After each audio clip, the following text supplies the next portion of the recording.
Hi, we're back with American Miscellany. So this book was published in 1865, and it's basically just a collection of essays. So we're right now on essay number 90. It's called A Visit to Venice, and it should be interesting. It should be kind of a little travel essay. We've just finished a very short essay called Church of Saint Gudule. That was essay number 89. We're still on the same page, page 218, and we're about to embark upon a visit to Venice through the perspective of 1865. Let's see what they had to say. All right. A visit to Venice. On the 5th of September last, an hour or two before sunset, I took my place in the diligence, which twice a week leaves Milan for Venice. At 10 o'clock, we reached Bergamo and stopped half an hour in its suburb, the Faubourg Saint-Leonard, Faubourg Saint-Leonard, from which the city, built on a hill, or rather a mountain, and enclosed by massive walls, showed most beautifully in the moonlight. Some hours after, we made a similar halt at Brescia, another ancient city, rich in magnificent edifices and Roman remains, the center of a fertile province. Soon after sunrise, our road lay for many miles along the margin of a beautiful lake, formerly called Benicus, now the Lac de Garda, its shores studded with pretty villages. At noon, we reached Verona, situated on both banks of the Adige, over which river are thrown 4 beautiful bridges. This city is so captivating to the imagination from its associations with Romeo and Juliet and the 2 gentlemen of Verona, possesses in visible reality one of the most perfect and remarkable Roman relics to be found in all Italy.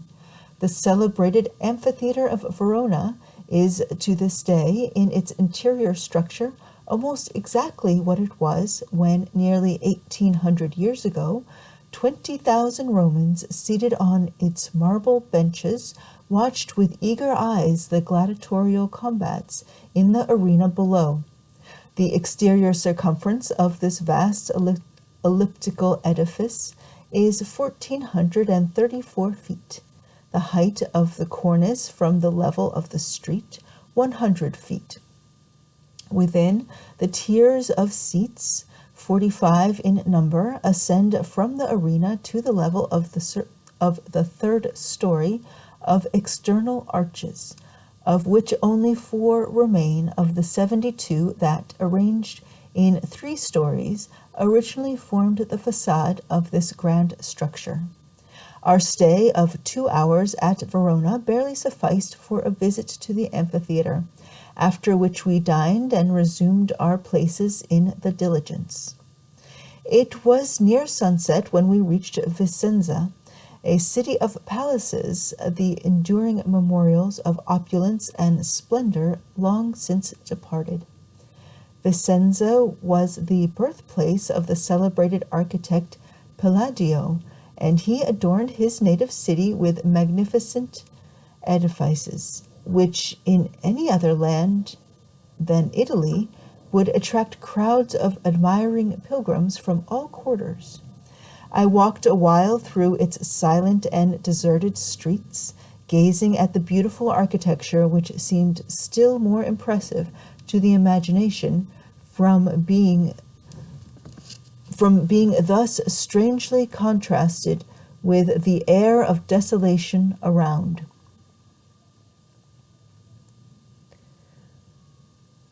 At Vicenza, a gentleman and Italy, the former in a half-clerical, at Vicenza, a gentleman and lady, the former in a half-clerical dress, took places in the diligence, and I soon had occasion to congratulate myself on this accession to our party.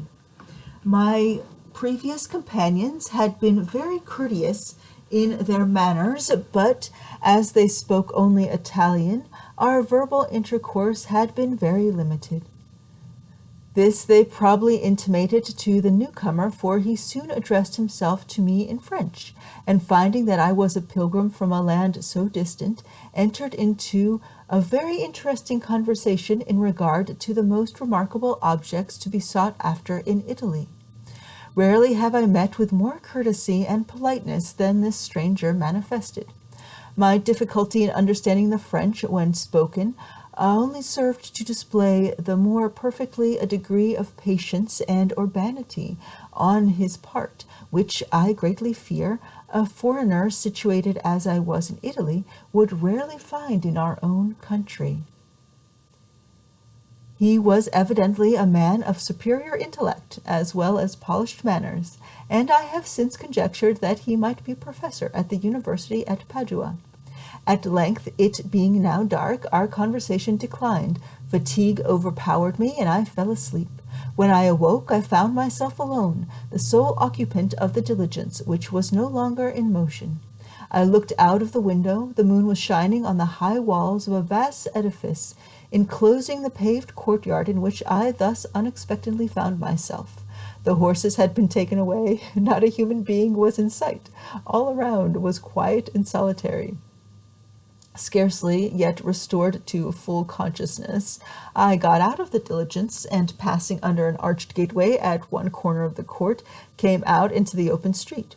Here the first object that met my eye was a magnificent palace of white marble, with a façade of perfect Grecian architecture, beautiful Corinthian pillars sustaining the extensive portico, on which the moon was shedding her softest radiance, presenting altogether such a scene as fancy conjures up in our dreams.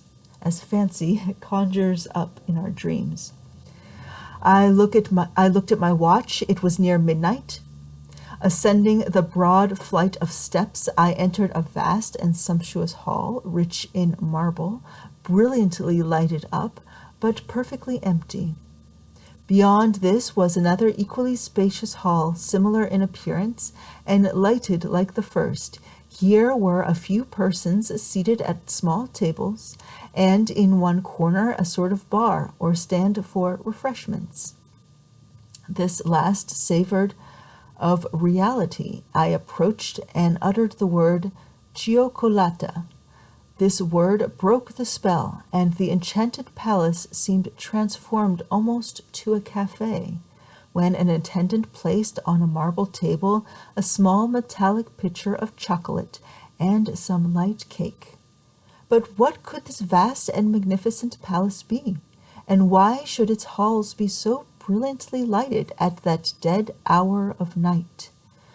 The mystery was not solved till some days after, when, returning from Venice, I found the same palace, at the hour of 2 in the morning, open and lighted as before. The place was Padua, so celebrated for its university, and this magnificent cafe, for such it was, though unrivaled in size, is sustained by the special patronage of the students who occupy the rooms above, and for whom accommodation, as well as that of the travelers who pass this way to and from Venice at all hours, is kept open and lighted all night. Leaving Padua, I had the whole interior of the diligence to myself, and soon fell asleep. An hour after, I awoke, looked out on the road. It lay on the bank of a canal, extending through a country perfectly level. On the opposite side of the road from the canal, the soft moonlight fell on a long succession of palaces, the country residences of the ancient nobility of Venice, each with a beautiful garden in front and adorned with a profusion of statues, some placed on the tops of the principal edifice, other ranged along the garden walls or disposed among the shrubbery.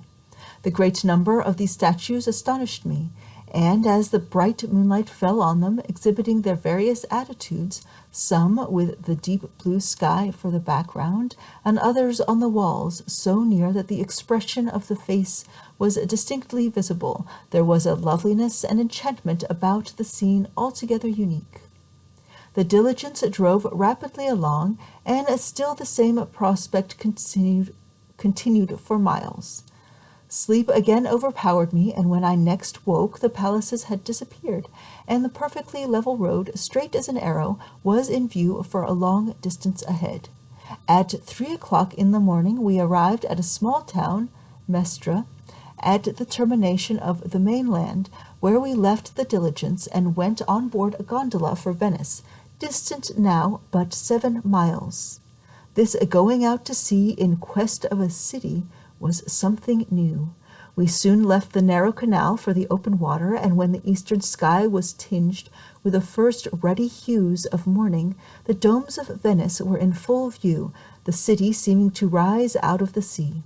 I shall never forget that view of Venice, with the crimson sky for the background, and the exulting feeling when I found myself in the vicinity of this Ultima Thule of my wanderings, at least in this direction.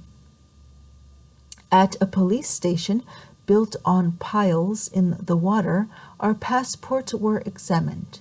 Soon after, we entered the Grand Canal, the Broadway of Venice, lined with ancient and magnificent palaces. At the posta, the mails were discharged. The conductor and other passengers landed, leaving only myself and 2 young Spaniards who had come from Milan in the rotunda of the diligence, and who had in view the hotel which I had selected.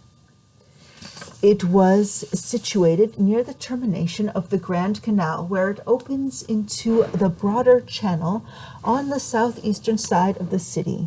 The sun was just rising as we stepped from the gondola upon its stone staircase projecting into the water. There were but 2 rooms unoccupied in the house, neither of them very inviting in appearance. I took possession for the time of the one assigned to me, closed the blinds, went to bed, and slept 4 hours. I arose at 10 o'clock, perfectly refreshed, took breakfast, and set off in quest of better lodgings, which I soon secured at the Hotel d'Italia. Having entrusted my passport to the commissionaire, I next repaired to the post office, and there, to my great satisfaction, secured a seat in a diligence which, after 3 days, would set off for Bologna and Florence. This done, my mind free from all solicitude, I had nothing to do for 3 days but to see and enjoy as much of Venice as possible.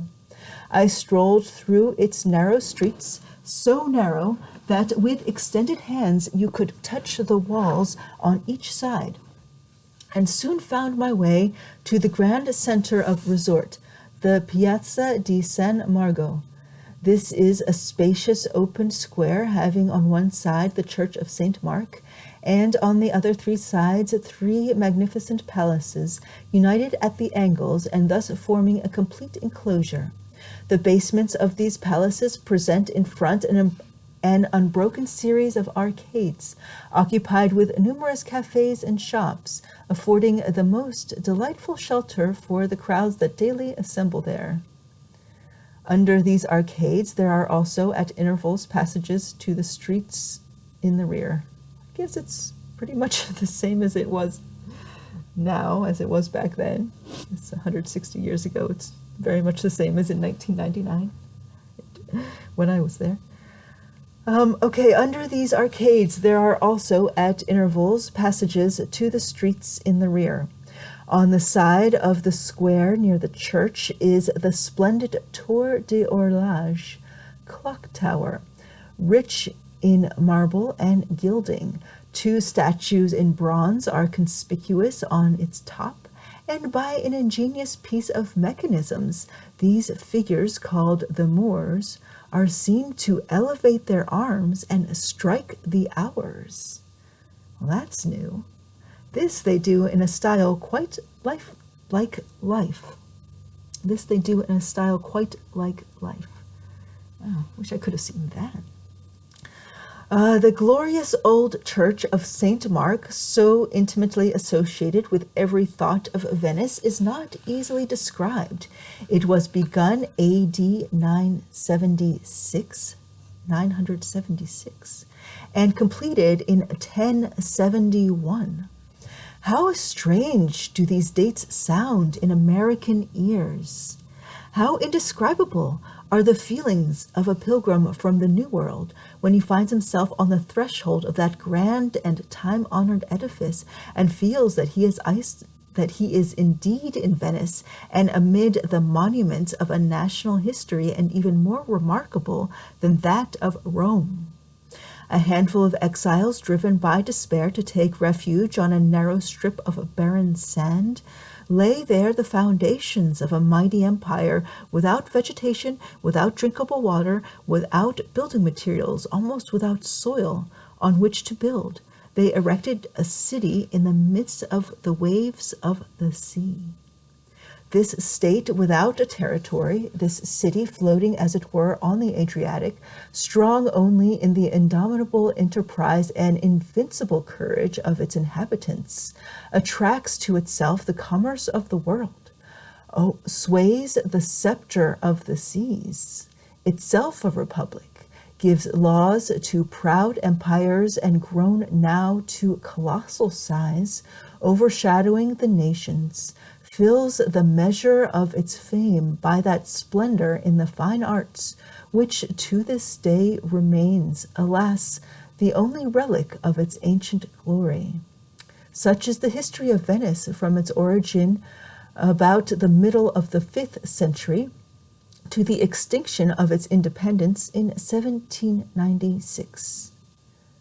Some idea of the sumptuous architecture of the Church of St. Mark may be formed from the fact that the number of pillars of marble, porphyry, verd antique, etc., within and without, is not less than 500. Bronze, gold, and mosaics everywhere meet the eye. Just in front of the principal entrance, the spot where the reconciliation took place in 1177 between Pope Alexander III and the Emperor Frederick Barbarossa, is indicated by some pieces of red marble in the pavement. Close to the church stands the Doge's Palace, an edifice as grand and imposing in its architecture as it is interesting in its historical associations. It occupies one side of the Piazzetta, a small square which extends from one angle of the place of St. Mark to the water, the two quadrangles together resembling in shape the letter L. This palace was built near the middle of the 14th century when Marino Faliero was Doge of Venice. Entering the principal gate and crossing the interior court, you ascend the celebrated giant staircase, so called from its being ornamented with two semi-colossal statues of Mars and Neptune, emblems of the military and naval power of the Republic. Just at the head of the staircase, the Doges were crowned, and this same spot, Byron, following tradition, has represented as the scene of the execution of Marino Faliero. The Doge's Palace is preeminently the place to which the stranger must resort in order to feel the full impression of the past, whose memorials here surround him. Its vast and numerous halls are filled with historical paintings, picturing to the eye all those scenes and transactions which are associated with Venetian glory. In one of these is a series of geographical paintings delineating the different countries discovered and visited by the Venetians in the proudest days of the Republic. Of the numerous pictures in the different halls, those interested me most, which most vividly depict her ancient power and splendor, such, for instance, as that of the Doge Sigonia, receiving the Persian ambassadors, Pope Alexander III advancing to meet his Doge Sebastian Ziani, returning from his victory over Frederick Barbarossa, the Pope presenting a sword to the Doge as he embarks, the return of the Doge after his victory over the Genoese, the Doge Henry Dandolo, who at the age of 97 years and blind, led the Venetians to the capture of the ancient Byzantium, crowning the Emperor Baldovino at Constantinople. The Doge, surrounded by his council, receiving the deputations of cities offering themselves as voluntary subjects of the Republic, numerous battles of the Venetians, etc. To gaze on these paintings, most of them the works of great masters, to feel that you are standing on the very spot where many of these memorable scenes occurred, to look out from the windows of the palace on the mole where the palace, it does say mole.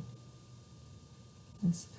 To look out from the windows of the palace on the mole, where the embarkation depicted on the canvas took place, to repeople in imagination the quiet squares beneath you, where in the heat of the day but a few loungers are seen, with those exulting throngs that crowded in past ages to these grand demonstrations of Venetian glory. These are things that take powerful possession of the soul and cause it indeed to live in the past. Never before had I felt so the power of historical painting. The portraits of 115 Doges extend along the upper part of more than one hall. In the place where should have been that of Marino Faliero is this inscription on a black ground: Hic est locus Mariani Falieri decapiti pro criminibus. The effect of this is most impressive. Sorry, my Latin is terrible. On the place of St. Mark stand 3 lofty flagstaffs resting on richly ornamented pedestals of bronze. From these were once displayed the standards of the Republic, indicating her dominion over Cyprus, Candia, and the Morea. The Campanile, or Tower of St. Mark, is an isolated square tower near the church.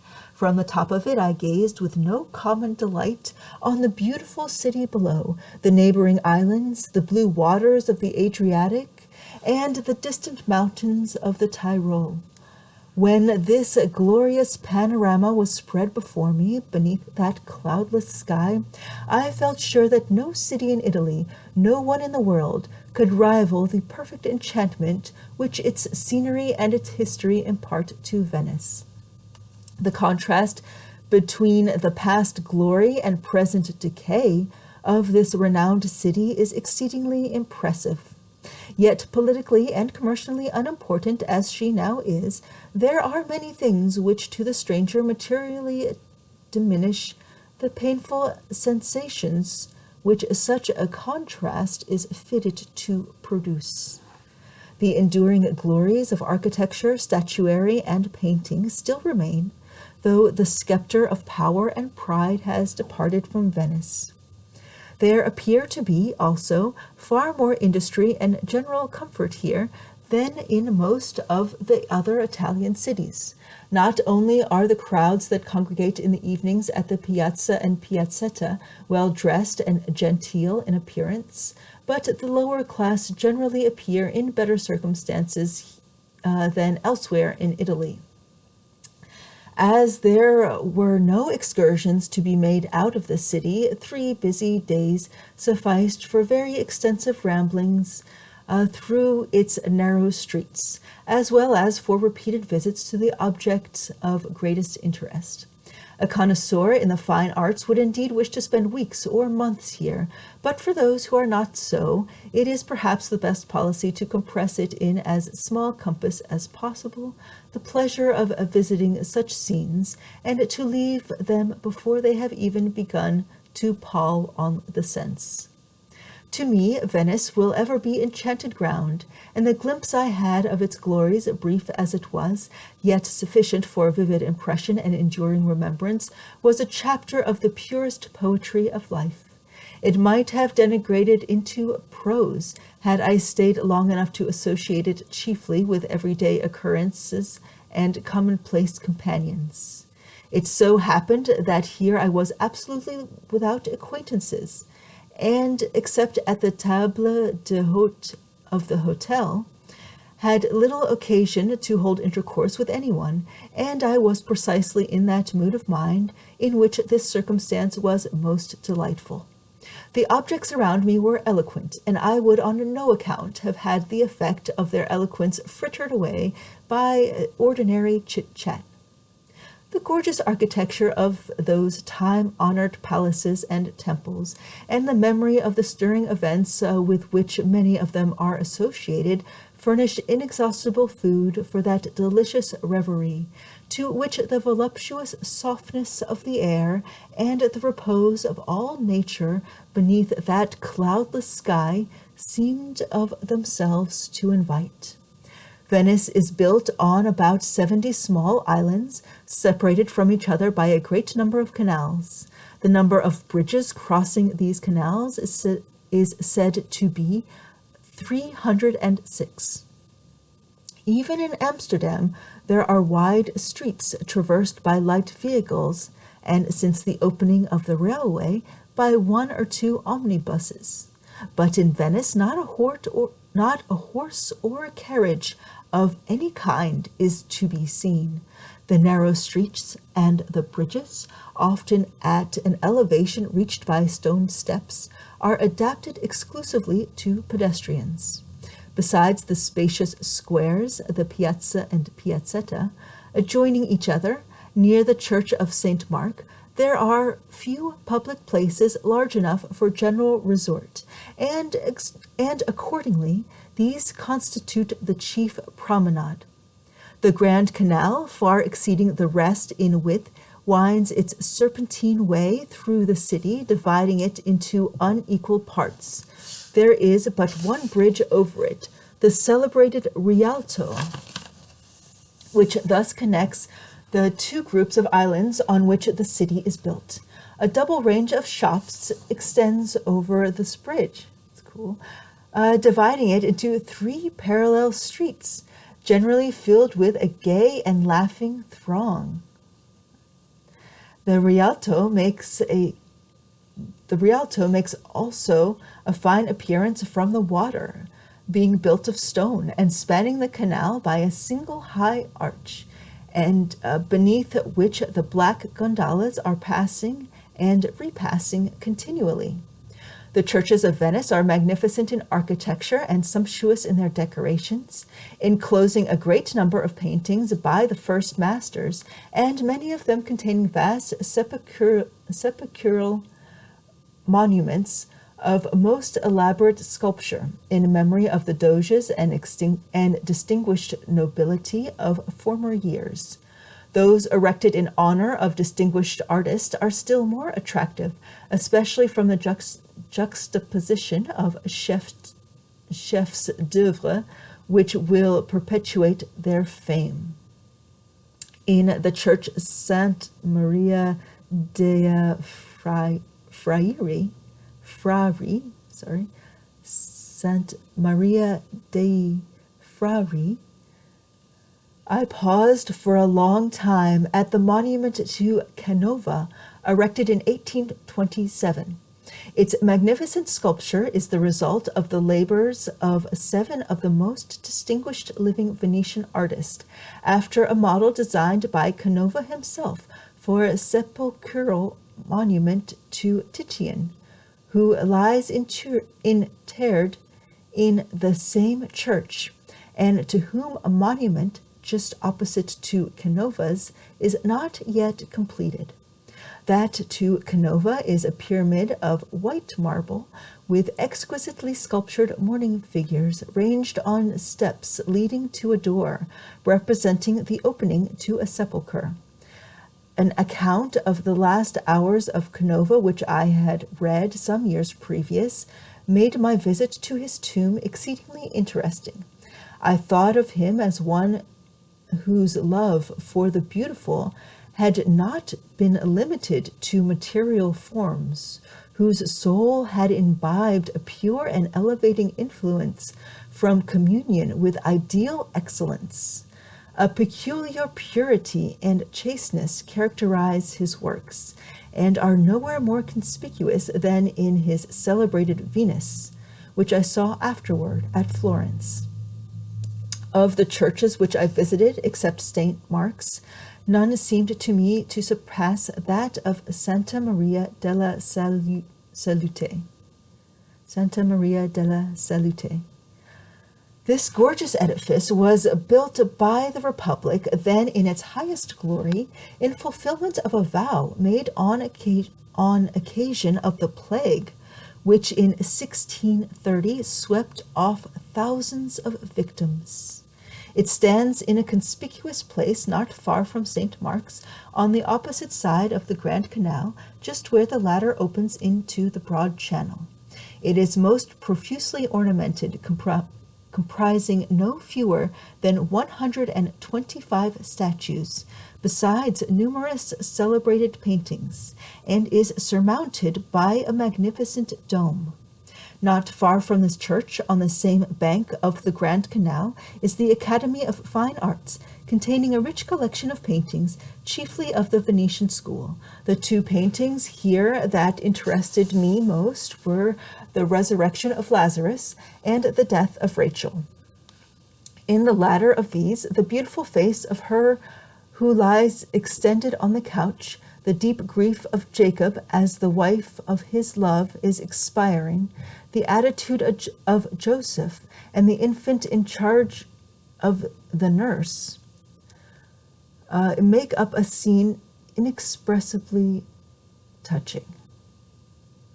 As an omnibus ride after dinner was not to be had in Venice, I took, as an excellent substitute for it, an excursion in a gondola. Setting off near the place of St. Mark, the gondolier proceeded leisurely along the canal, giving me time to admire the palaces on its banks, till at some distance beyond the Ponte Rialto, by one of the numerous canals opening to the right, we passed through the shallow water on the northern side of the city. The sun was setting when we reached this point, and the view was most enchanting. Passing by the arsenal, whose strong walls, flanked by towers, enclose a space nearly 2 miles in circumference, I stopped a few minutes at the public gardens. When I left the gondola, the full moon was shining on one of the loveliest scenes that can well be imagined. The place of St. Mark and the adjoining square, which now fronts on the broad channel, were now filled with promenaders. Hundreds of chairs in front of the cafes were occupied by parties of ladies and gentlemen, refreshing themselves with ices and lemonade, and occasionally serenaded by musicians of both sexes, who, after their song was ended, collected a moderate tribute from the audience. In one of the cafes, I took up a Paris newspaper which discussed at some length the question who would be the next president of the United States. It seems strange to read of the Monsieur Webster de Boston and the Monsieur Clay de Kentucky under the shadow of the Doge's palace at Venice. The following evening was the last of my stay. At 8 o'clock it was necessary for me to be at the posta. In compliance with the usual requisition, my baggage had been sent some hours before. I had settled my bill at the hotel and received the courteous farewells of my landlord, whose English goodbye had a very kindly sound when superinduced upon his customary French. Once more, and for the last time, I stood in the piazza and yielded to the full inspiration of the place and the hour. Every beautiful object was more beautiful beneath the moonlight, and to heighten the enchantment of the scene, the band of music connected with the Austrian garrison, numbering at least 80 musicians, with a great variety of instruments, formed a hollow square in the place of St. Mark, and gave a magnificent serenade. To listen to those strains under the shadow of the church of St. Mark and the Doge's palace was alone sufficiently to compensate a pilgrimage to that distant city. Reluctantly, I tore myself away from this enchanted ground and hastened to the posta, where I arrived just in time. The mail boat, which waits for no one, had received nearly all its passengers, and 2 minutes after I stepped on board, we were in motion. Thus I parted from Venice, but there is, indeed, no farewell to such scenes. Neither Florence in the beautiful and classic vale of the Arno, nor smiling Naples with its unrivaled bay, nor Rome itself with all its solemn grandeur, distinct and vivid as they are in recollection, has power at all to diminish the charms which memory throws around that unique and most lovely city, whose moonlight scenery still mingles with the most delicious of my waking dreams. By Reverend W. C. Dana.